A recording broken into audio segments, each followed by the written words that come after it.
हमारे जितने असीरान हैं, शाह महमूद कुरैशी साहब के साथ, यास्मीन राशिद साहिबा, उमर चीमा साहब, मियाँ महमूद रशीद साहब, इजाज चौधरी साहब और हमारे हसन नियाजी साहब, मिलिट्री कोर्ट के प्रिजनर्स, और कल हमारी रेहाना डार साहिबा को भी जो अरेस्ट किया उसको हम लोग कंडेम करते हैं। और ये इजहार यकजहती भी था और ये प्रोटेस्ट भी था। जो नाहक कैद हमारे वज़ीर आज़म इमरान खान साहब बानी PTI काट रहे हैं इस वक्त पटियाला जेल में, या किसी को कैद होना चाहिए, उसका नाम है नवाज शरीफ और उसका नाम है आसिफ अली जरदारी, जिन्होंने तोशाखाना से गाड़ियाँ गैर कानूनी तौर पे निकाली थी और वो धंधा नाते फिर रहे हैं। जो चीनी चोर हैं जिनकी शुगर मिले हैं, जो आसिफ जरदारी और नवाज शरीफ और उनका ख़ानदान है, जो 5 लाख टन चीनी उन्होंने मुल्क से बाहर बेची और इस साल इम्पोर्ट कर रहे हैं। या मोहसिन नकवी है जिसने 4,500 हज़ार यानी कि 4,50,000 टन गंदम इंपोर्ट की थी पिछले साल और अरबों रुपए कमाए। तो इन लोगों को जेल में होना चाहिए, ना कि नाहक कैद वज़ीर आज़म इमरान खान साहब और हमारे बाकी साथी। एक बात। दूसरी अहम बात यह है कि कल 5 अगस्त सन 2019 को हिंदुस्तान ने कश्मीर का, ऑक्यूपाइड कश्मीर का, मकबूजा कश्मीर को उसका स्पेशल स्टेटस ख़त्म किया और वहाँ पे जो जाहरियत जारी है उसको हम लोग कंडेम करते हैं बहसीत मुहब्बे वतन पाकिस्तानी। अलमिया सिर्फ यहाँ पे आता है कि जहाँ पे पाकिस्तान तहरीक इंसाफ का पुरअमन एहतजाज होता है तो दिल दुखता है कि हम लोग देखते हैं कि हमारे वर्कर्स पे, हमारे साथियों पे टीयर गैस शेलिंग हो रही होती है, लाठी चार्ज हो रही होती है, घसीट रहे होते हैं और लोगों को प्रिजन वैन्स के अंदर डाल रहे होते हैं। जिस तरह के मकबूजा कश्मीर में भी यही हमें नज़ारे मिलने को मिलते हैं, यही सीन वहाँ पे रिपीट होती है। इस चीज़ को हम लोग कंडेम करते हैं। तीसरी इम्पॉर्टेंट चीज़ जिसके लिए आज हम लोग यहाँ पे खड़े हैं, फिर शायद भाई भी बात करेंगे, कि इस वक्त आप पाकिस्तान में देखें, हाल देखें असम्बलियों का, कि अपोजिशन लीडर कौमी assembly, opposition leader senate Shibli Faraz साहब, अपोजिशन लीडर आपके अहमद खान बचर साहब पंजाब असम्बली, पार्लियामेंट्री लीडर साहिबा नेशनल असम्बली जरताज गुल साहिबा, हमारे राय हसन नवाज साहब, हमारे और बहुत सारे साथी, हमारे साहबजादा हामिद रज़ा साहब जो सुन्नी इत्तेहाद काउंसिल के चेयरमैन भी हैं, और हमारे कौमी असम्बली के बाकी साथी और MPAs, उनको एक फिक्टिशियस और बोगस केस, फैसलाबाद के केस में नाअहल किया। वहाँ पे उनको सज़ा हुई, हम सारों को 10-10 साल सज़ा हुई है। एक चीज़ आप ये अंदाज़ा लगा लें, ये वही केस है और वही गवाहान है जिसको सरगोदा के एंटी टेररिस्ट जज ने पिछले साल अपनी जजमेंट में डिक्लेयर किया था कि ये 3 गवाहान जो हैं पुलिस के और सरकार के, ये झूठ बोल रहे हैं और इनके बिना पे कोई कन्विक्शन या सज़ा नहीं हो सकती, और उन्होंने वो केस खारिज कर दिया था और हमें बरी किया था उस केस में। तो एक मुल्क में 2 कवानीन नहीं हो सकते कि एक ATC जज बरी कर रहा है, दूसरा ATC जज जो शेख जावेद इकबाल साहब हैं, उन्होंने हमें इसमें सज़ा दी, गलत किया। और मज़े की बात यह है कि उन गवाहान ने हमारा नाम तक नहीं लिया, मतलब आपको गवाही में उन्होंने हमारे नाम नहीं लिया और फिर भी हमें उस पर अंदर डाल दिया। तीसरी अहम बात यह है इसी केस के हवाले से कि मैंने जज के खिलाफ, मैंने high court, chief justice high court को ख़त लिखा और अपने वकील विड्रॉ किए, क्योंकि मेरे वकील साहब डॉक्टर बाबर अवान साहब को जरा करने का मौका भी नहीं दिया, क्योंकि उस दिन वो सुप्रीम कोर्ट में थे। और इसी जावेद इकबाल शेख साहब ने, ATC के जज ने, एक सरकारी वकील वहाँ पे खड़ा करके तो जरा कराई और लिख दिया। और फिर सोने पे सुहागा उन्होंने जो 342 का बयान होता है, जो कि आपके एक जो अक्यूज्ड होता है वो अपने दिफा में देता होता है, उसने, मैंने जब लिखा और अपने वकीलों से वो राइट ले लिया, उनके वकालतनामे कैंसिल किए, उसने सरकार का वकील खड़ा करके मेरे बहाफ पे वहाँ पे वो ये मतलब स्टेटमेंट दे रहा है, बयान दे रहा था, जो बिल्कुल गलत है। जिस बारे में वो बात कर रहे हैं कि जी 7 मई को कोई साजिश हुई थी सन 2023 को और 5 मई को हुई थी। 5 मई को तो मैं हरीपुर था, वो सारे एविडेंसेस हैं। 7 मई को मेरे मरहूम वालिद गौहरीब खान साहब की तबीयत नासाज थी, उस वक्त उनकी तबीयत काफ़ी ख़राब रहने लगी और उनको खाने पीने में दिक्कत आ रही थी। तो उस दिन मैंने सुबह का नाश्ता, दोपहर का खाना और रात का खाना अपने हाथों से उनको खिलाया था। उसके बाद वो नवंबर में उनका इंतकाल भी हो गया था। अल्लाह ताला उनका दूसरा जहान को गुलजार करे। तो लिहाजा ये वो हक़ाइक़ हैं जो कि इस जज ने देखे नहीं और वो केस इस वक्त भी कंटेम्प्ट जो उसके खिलाफ मैंने किया था कि जी ये राइट और ये मेरे केस के ऊपर सुनवाई नहीं कर सकते हैं क्योंकि इन्होंने अपना माइंड अप्लाई कर दिया है किस्म का, वो लाहौर हाई कोर्ट में है। इसके अलावा आज मैं पेशावर हाई कोर्ट को मैं उनका शुक्रिया अदा करता हूँ। जब भी होता है यहाँ पे निस्बतन अदलिया अल्हम्दुलिल्लाह बेहतर आज़ाद भी है, तो यहाँ पे कल उन्होंने जो ट्रांजिट बेल है 3 दिन की वो दी है कि मुझे अरेस्ट ना किया जाए, क्योंकि मुतअद्दिद जगहों में मेरे जो नॉन प्रोसिक्यूशन की वजह से मुझे अलाउ नहीं किया कि मैं अदालत के अंदर जा भी सकूं, तो वो केस उन्होंने साइड पे कर दिया, खारिज कर दिया बेल्स का। और कई जगहों में मेरे अरेस्ट वारंट्स निकले हुए हैं, तो कोर्ट तक रसाई कि मैं अपनी अपील दायर कर सकूं, तो वो उन्होंने दी है 3 दिन की 8 तारीख तक। और आज जो इलेक्शन कमीशन ने इतनी फुर्तियाँ दिखाई थी कि प्रोसीजर फॉलो किए बगैर उन्होंने जाके मुझे डी नोटिफाई कर दिया, तो लिहाजा उसके खिलाफ भी आज हम लोग पेशावर हाई कोर्ट की अदालत में आए।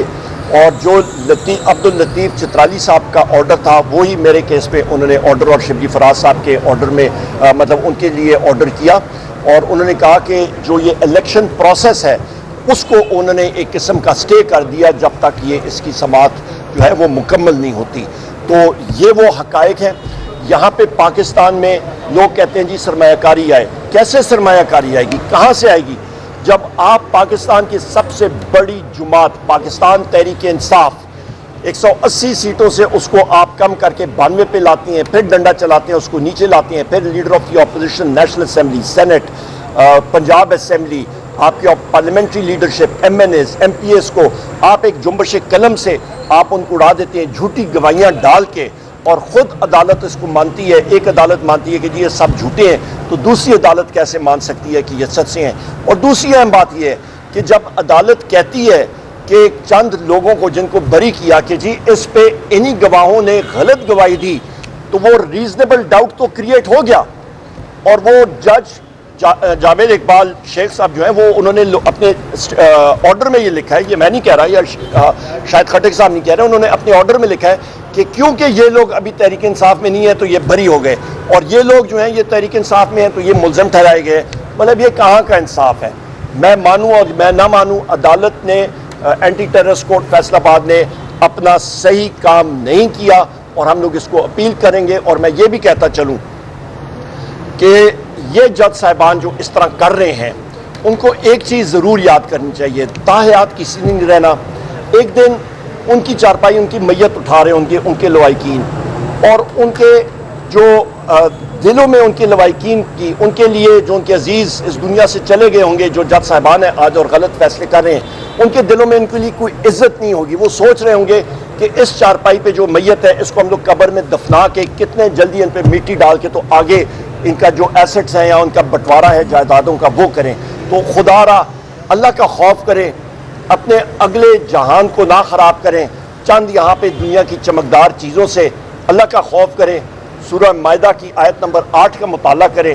रब ने वहाँ पे अल्लाह ताला ने साफ बयान किया है कुरान शरीफ में कि अल्लाह ताला सबसे ज़्यादा जिस चीज़ को मतलब वो अपने खुदा के खौफ के बाद, रब के खौफ के बाद जिस चीज़ को वो पसंद करते हैं वो अदल है। इतनी बड़ी जिम्मेदारी है जज साहिबान के ऊपर, और जो गलत फैसले करेंगे उनको कब्र का अजाब और अगले जहां का अजाब का सामना करना पड़ेगा। बहुत शुक्रिया।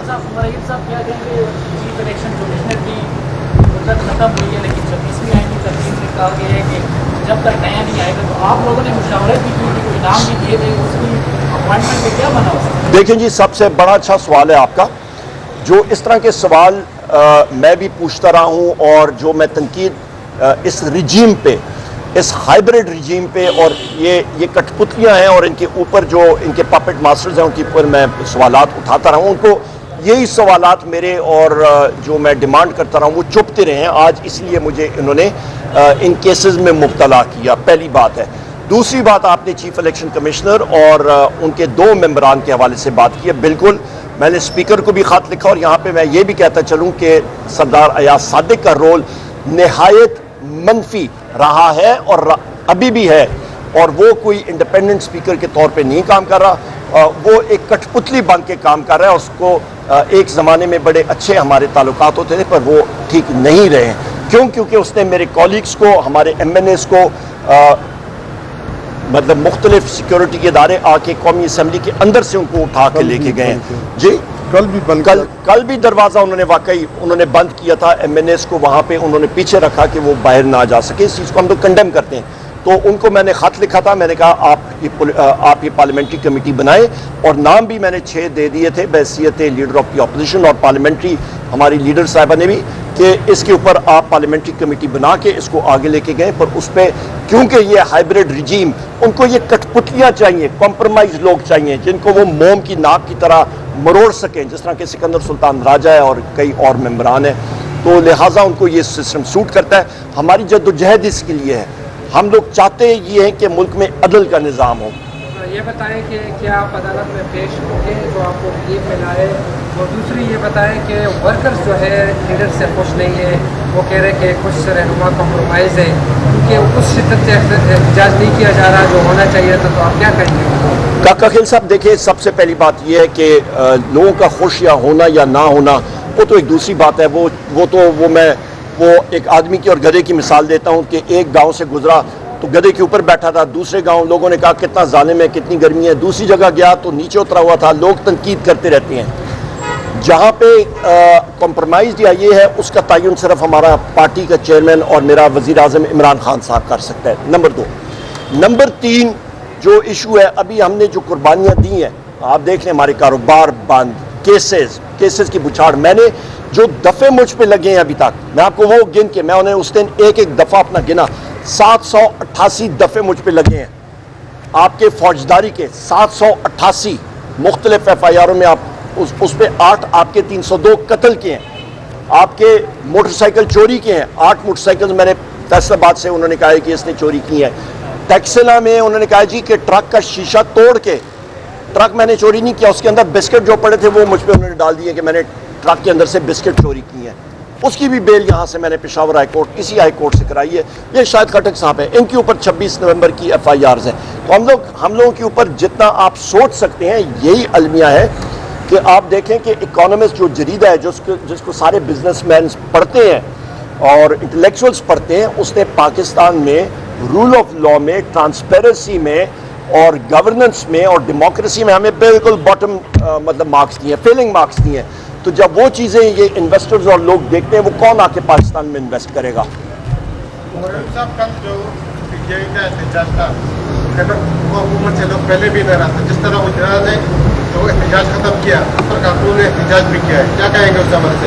दूसरा सवाल मेरा थोड़ा हट के है, मौलाना फजल रहमान ने कल नवाज शरीफ से रब्ता किया है, क्या वो भी उनके साथ मिलकर मौलाना साहब और नवाज शरीफ या शहबाज शरीफ के बारे में तो मैं नहीं कह सकता, उनकी मीटिंग में यहीं पे मसरूफ़ था। पर ये एहतजाज एक दिन का ही एहतजाज था, और जब एहतजाज या लंबा करना होगा वो लीडरशिप डिसाइड करेगी, पार्टी हमें अहकामात देगी और हम लोग करेंगे। वर्कर हैं, ये भी वर्कर है, मैं भी वर्कर हूँ, हर जगह पे हम लोग सामने फोर फ्रंट पे रहे। सबसे बड़ा आप देखें प्रोटेस्ट यहाँ पे हुआ है, पेशावर में हुआ है, उसकी कोई मिसाल नहीं मिलती। घंटों लोग आए इस गर्मी में, तो पंजाब में लोग निकले। मैं फिर रिपीट करता हूँ कि आप विजुअल्स देखें कि मकबूजा कश्मीर में हिंदुस्तान की जो सिक्योरिटी फोर्सेस हैं वो कश्मीरी मुसलमानों के ऊपर फायरिंग, टीयर गैस शेलिंग कर रही है, और यहाँ पे पंजाब पुलिस और बाकी लोग हमारे निहत्ते लोगों पे टीयर गैस शेलिंग कर रही है और डंडे मार रही है। और रेहाना डार साहिबा को जिस तरह, उस एजेड खातून को उन्होंने जिस तरह घसीट के अंदर डाला प्रिजन वैन के, कंडेम मैं करता हूँ। शर्म आनी चाहिए इन लोगों को। एतराज़ कर रहे हैं सूबाई हुकूमत में कि एक तरफ ये ऑपरेशन की मंजूरी देते हैं और दूसरी तरफ हमारे साथ जलसों में शरीक होते हैं, तो क्या सूबाई हुकूमत की मर्जी से ये ऑपरेशन हो रहे हैं? बड़ा अच्छा सवाल है आपका। ये अपोजिशन पार्टी जो खैबर पख्तूनख्वा में है, ये तो खैराती पार्टियाँ हैं। इनको तो वो टॉस वाली, और इनको तो खैरात में वो सीटें दी गई हैं। जो पाकिस्तान तहरीक इंसाफ की सीटें थी वो इनको खैरात में दी गई हैं। तो खैराती पार्टी का क्या, इनका ये हमारे साथ मुकाबला करे ना, इनकी तो हैसियत ही कोई नहीं, इनकी तो बात कोई वो मैं करता नहीं। और जो गवर्नर यहाँ पे बैठा है उसको कहें पहले अपनी सीट अली अमीन खान से या फैसल अमीन खान से जीत के दिखाए, बात की बातें बाद में। सिंध में जो कनाल्स का इशू उठा था वो हमने उठाया था, 6 कनाल्स का, जिसकी इजाज़त आसिफ अली जरदारी ने 8 जुलाई को दी थी 2024 को। तो चीनी का स्कैंडल, गंदम का स्कैंडल, महंगाई का स्कैंडल, ये सारी चीज़ें हम लोग जब सामने लाते हैं और फिर जिस वक्त पाकिस्तान इंडिया की जंग छिड़ती है तो शहबाज शरीफ को हम लोग बार कहते रहे कि पहले स्ट्राइक करो, जिस तरह के वजीर आजम इमरान खान साहब ने हिंदुस्तान पे हमला किया। उन्होंने कहा था मैं सोचूंगा, बाद में पैरेवाल करूंगा। 4-5 दिन वो शख्स पता नहीं स्विमिंग अपने स्विमिंग पूल में करता रहा, काम उसने 0/0 ही किया। उमर अयूब साहब क्या कहेंगे, चीफ जस्टिस को आपने एक लेटर लिखा था मुलाकात, उसमें क्या पेशरफ्त हुई, मुलाकात हुई और उनके साथ मसाइल वगैरह डिस्कस हुए? जी, ये बड़ा बहुत अच्छा सवाल है आपका। देखिए, चीफ जस्टिस साहब को पिछले हफ्ते मैंने एक खत लिखा था और उनकी मुझे मंगल के दिन उनके स्टाफ में से एक साहब ने मुझे कॉल की कि जी चीफ जस्टिस साहब आपसे 2 बजे मिलना चाहते हैं। मैं इस रहा है कि मेरे खिलाफ और शिबली फराज साहब के खिलाफ तो कन्विक्शंस होंगी, वो पहले बता दिया था हमने, क्योंकि नजर आ रहा था जिस तरह के वो कोर्ट ट्रायल शेख जावेद इकबाल जज ATC कर रहे थे, वो तो लिखी हुई जजमेंट उनको कहीं से आ गई थी, तो उन्होंने पढ़ के सुना दिया, अल्लाह खैर सलाह। तो लिहाजा उन्होंने कहा हम लोग जब पेशावर में मिलेंगे तो इसका मतलब क्या है कि चीफ जस्टिस ऑफ पाकिस्तान हमारे लिए बहुत मोहतरम है और एहतराम भी जुडिशरी का करना चाहिए, पर इसका मतलब ये है कि वो रिट अपनी जो है वो इम्पोज नहीं कर सकते, उसको क्या कहते हैं इनेबल उसको मतलब मनवा नहीं सकते हैं, गारंटी नहीं दे सकते हैं कि जी इस शख्स को जो 2 लीडर ऑफ द ऑपोजिशन है उनको कोई अरेस्ट नहीं करेगा। ये जिस वक्त मुल्क में मसला आ जाए कि चीफ जस्टिस ऑफ पाकिस्तान के ऊपर भी कोई ऐसी ताकतें, ऐसी कुव्वतें हैं कि वो कहें कि जी हम लोग मानते नहीं है, जो मर्जी आप ऑर्डर करें हम लोग नहीं मानते हैं। इफ्तिखार चौधरी साहब के बारे में लोग बहुत कुछ कहते होंगे, पर एक बात है उनकी, वो अपनी, ये मेरे वकील साहब, हमारे सीनियर वकील साहब भट्ट साहब मौजूद है, वो अपनी रेट मनवाते थे, लोगों को वहाँ पे कटेड़े में खड़ा करते थे। लिहाजा ये वो हक़ाइक़ हैं जो आपके सामने मैं रखना चाहता हूँ। रईस साहब, ये आखिरी सवाल है, क्लैरिफिकेशन भी है। यहाँ पे PTI की क़यादत जो है पूरे पाकिस्तान में निकल रही है और इमरान खान की आज़ादी के लिए, लेकिन दूसरी जो जानिब जो है वो एक सवाल उठा है कि उसका बेटा कासम जो है उनका में इमरान खान की के लिए लागत करता आज़ादी के लिए और वक्त मुझे लगता है कि वो इसमें अपना किरदार अदा करे, जिस पर ज़्यादा क्लैरिफिकेशन दें। देखिए जी, यहाँ पे मैं ये बात करूँगा, मरहूमा बेनज़ीर भुट्टो साहिबा और उनकी पार्टी पाकिस्तान पीपल्स पार्टी, उन्होंने बाकायदा लॉबियस्ट हायर किए थे अमेरिका में अपने हकूक़ के लिए, क्योंकि आप माने या ना माने वो एक पावर सेंटर है। बरतानिया भी यही है और आपके मुख्तलिफ ममालिक हैं। मुस्लिम लीग नून की लीडरशिप कहाँ पे गई थी? वो वहाँ पे सऊदी अरब में जाके सहूर पैलेस था, वहाँ पे वो मुकीम थे। सहूर पैलेस किसने दिया था? वो किराए पे तो नहीं लिया था ना उन्होंने, किसी ने उनको दिया था रहने के लिए। आपने जिंदाल का नाम सुना है, सचल जिंदाल, उनके मरासिब जो है वो कहाँ से हुए? उनकी स्टील मिलें किसने कहाँ पे लगाई? आपकी सऊदी अरब में कौन पार्टनर था इनका? जब ये पाकिस्तान हिंदुस्तान की अभी जंग हुई है, मुझे शरीफ खानदान का, नवाज शरीफ का, शहबाज शरीफ का, मरियम नवाज का, हुसैन का, हसन का, किसी भी अंडा बच्चा शरीफ फैमिली का, उसकी एक स्टेटमेंट मोदी के खिलाफ या हिंदुस्तान के खिलाफ इस जंग के दौरान मुझे एक बता दें। हम तो रोजाना ट्वीट्स कर रहे थे, रोजाना बयान दे रहे थे। मुझे डबल निमोनिया था, अस्पताल के बेड से ऑक्सीजन लगी थी, वहां से मैं बात कर रहा था, ट्वीट्स कर रहा था, बयान दे रहा था। उनमें से एक शख्स ने भी कोई बयान कहीं पे दिया हो?